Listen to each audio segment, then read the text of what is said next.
आतिश के बारे में सोच रही थी मैं। सच कहूं तो बिल्कुल भी पहले जैसा नहीं रहा है वो। जानते हैं इस वक्त वो है कहाँ? कब्रिस्तान में। एक दफा भी उसे गवारा नहीं हुआ कि वो हमसे पूछ लेता। तो क्या हो गया मेरी जान? वो अकेले जाना चाहता हो शायद।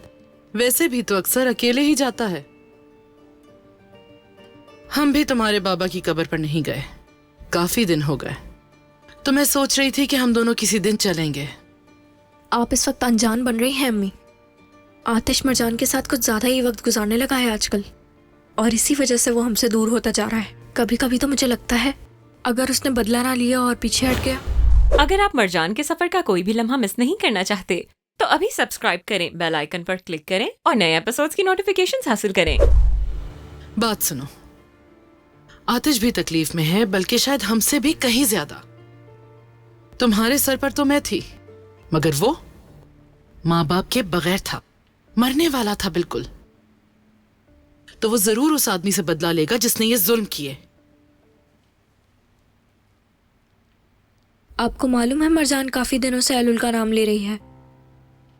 छोड़ दो इस बात को, वो कुछ भी नहीं जानती। जो चाहे कर ले, कोई फायदा नहीं। आतिश अपना मकसद कभी नहीं छोड़ेगा। अब तो चाहे भी तो भी नहीं छोड़ सकता, वरना हैदर हमें तबाह कर देगा। कातिल की बेटी को वो हम पे प्रायोरिटी नहीं देगा। वो चालाक लड़की हैदर की बेटी है अम्मी, और अपने बाप पर ही गई है। और देखिएगा वो आतिश को अपने जाल में फंसा लेगी। आतिश जानता नहीं है अभी उसे। बिल्कुल, वो बाप जैसी है। लेकिन मैंने तुम्हें पहले ही कहा था, वो चाहे कुछ भी कर ले, बेकार है सब। हाँ, मगर अब हम ऐसे नहीं बैठ सकते। उसने आतिश को अपनी उंगली पर नचा रखा है। बहुत जल्द उसको उसके अंजाम तक पहुंचाऊंगी मैं। उसका असली चेहरा सबके सामने लाना है। अब जरा देखें तो, अपनी दोस्त का नाम उसने इतनी आसानी से हॉस्पिटल के नाम पर रख दिया। अरे वाह, क्या बात है। मगर ये चालाकियां अब मैं चले नहीं दूंगी। जरा अकल से काम लो तुम लड़की। मैं भी उससे नफरत करती हूँ। कोशिश की तो थी उसे मारने की, जरूरत पड़ी तो दोबारा करूंगी, लेकिन उस वक्त तक हमें सब्र करना है। और ये सब्र कब तक करना होगा हमें अम्मी? जितना करना था कर लिया। मेरे पास अब ज्यादा वक्त नहीं है। कुछ भी हो जाए अब चुप नहीं बैठ सकती मैं। कंपनी जा रही हूं मैं।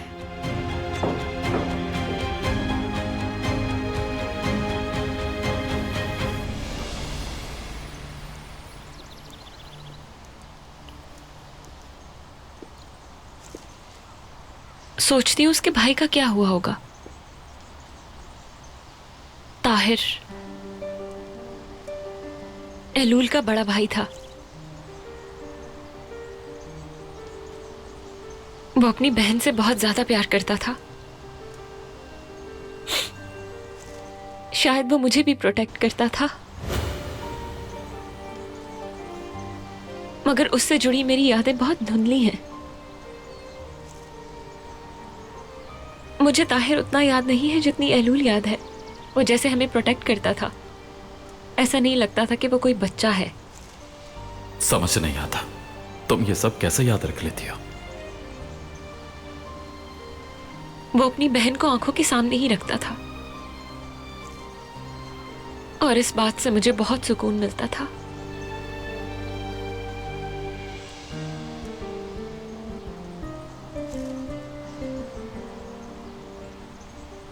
अगर तुम अपने बचपन की कहानियां सुना चुकी हो तो चलते हैं, मुझे काम है। आना ही नहीं चाहिए था, और तुम्हें यहां मैंने नहीं बुलाया। मिस्टर पत्थर दिल। क्या? मिस्टर पत्थर दिल? हाँ बिल्कुल, तुम पत्थर दिल हो।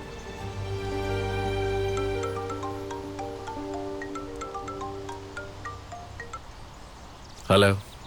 तुमने सही कहा था, नेजर ने हॉस्पिटल वाली जमीन खरीद ली है। तुम बिल्कुल ठीक थे इस मामले में। कोई बात नहीं, तुम फिक्र मत करो, मैं हैंडल कर लूंगा। हाँ बिल्कुल, क्यों नहीं। ऐसे लोग अक्सर अपनी मर्जी नहीं चला पाते, और अगर वो ऐसा चाहे भी तो उन्हें रोकना हम जानते हैं। तुम कंपनी में हो क्या? नहीं, मैं तो अभी घर में हूँ, बस निकलता हूँ थोड़ी देर में। ठीक है, वहीं मिलता हूँ। ठीक है आतिश। क्या कुछ बुरा हुआ है? कौन था? अगर तुम्हारे लिए जानना जरूरी होता तो मैं बता देता। 1 मिनट में बदल जाते हो। अब मैं तुम्हारे मूड स्विंग्स नहीं देख सकती। अब ये क्या बात है?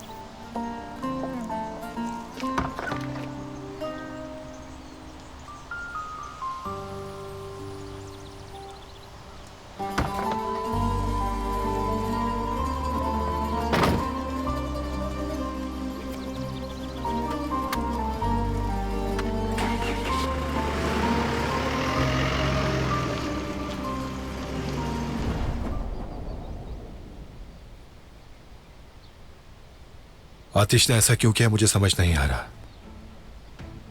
हाँ, मगर इसके पीछे कोई मकसद जरूर है। काश शाहीन ने मरने से पहले कुछ बताया होता, सब कुछ आसान हो जाता। हम उससे आतिश को मरवा देते, यूं हम पर कोई शक भी नहीं करता। लेकिन इस बार अंजाम मैं खुद लूंगा उससे। ज्यादा देर नहीं, बस सब्र कर रहा हूं। इसका भी वक्त आएगा, मगर पहले हमें उसका मकसद जानना होगा। और वैसे भी शाहीन का यूं अचानक हमारे साथ आना आम बात नहीं थी। और फिर आतिश के पास पूरी शिपमेंट की लिस्ट होना, क्या यह मुमकिन है? उसने हमारी मजबूरी का फायदा उठाया उस वक्त, और हम फंस गए। हमेशा 2 कदम आगे चलता है वो। आप बूढ़े हो गए ना, इसलिए। पहले आतिश, फिर शाहीन।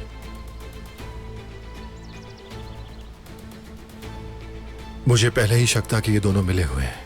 हाँ, तो यही बात मैं भी कह रहा हूं। किसे मालूम था वो आपस में मिले हुए होंगे।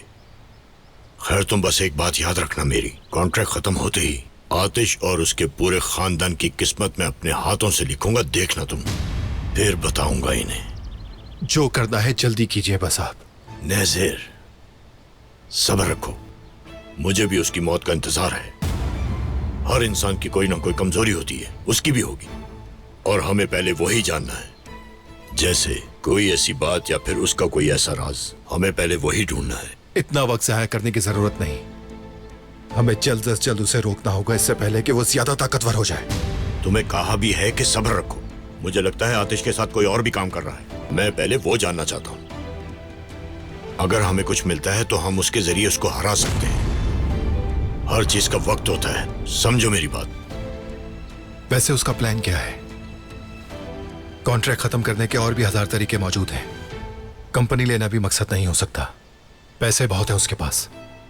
लेकिन जो कोई भी मकसद हो उसका, मुझ में अब और ज्यादा इंतजार करने की हिम्मत नहीं।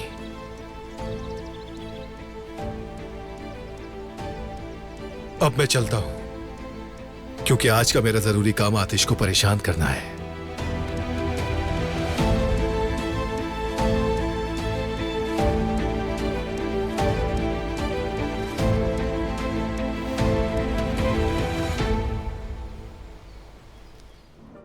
आतिश के सफर को जानने के लिए फौरन चैनल को सब्सक्राइब कीजिए और बेल पर क्लिक करें, ताकि आपको फौरन से हमारी न्यू एपिसोड्स की नोटिफिकेशंस मिल सकें।